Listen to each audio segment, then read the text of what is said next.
يا حكومة صنعاء، يا حكومة صنعاء، رسالة اليوم لحكومة صنعاء تفهم وتوبع وتعقل. الفتنة كبرت على حجمها كبير كثير. القبائل حشدت على ميت قضية بنت سطام حسين ولا بنت الزبيلي ولا بنت القبيلي ولا بنت البديلي ولا بنت التتلبلي.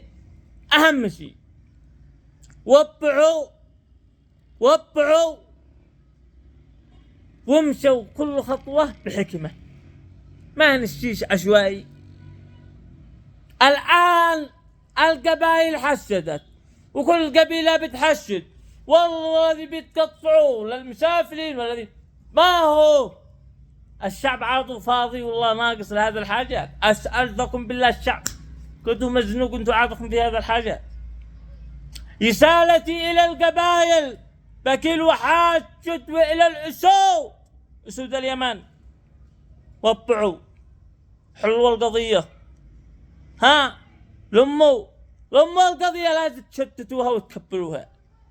أقسم بالله العظيم لا تسيد دماء لهانها وتقع ثارات بين القبائل وتكبر، ما عاد عايز يضموها، حتى الجن ما يقدروا لفلفوها قبل ما يصير دماء اليمنيين ما عادش رخيصة. خلاص قد الدماء سارت لهانق ما عاد قد كملوا اليمنيين. احنا داخلين على حيب ما بجلها داعي على متفله. يا حكومة صنعاء سلموا الفلة هذه، تكون بنت سطام حسين ولا ما تكونش بنت سطام حسين، واطفنوا الفتنة واطلقوا صراحة وفكوا للبنت هذه وسلموا لها الفلة. واحنا اليمنيين مستعدين نتجمعها على 5 ريال ولا 10 ريال قيمة الفلة هذه ونطفي فتنة، ولا دكبي الفتن ولا نشعلل الفتن.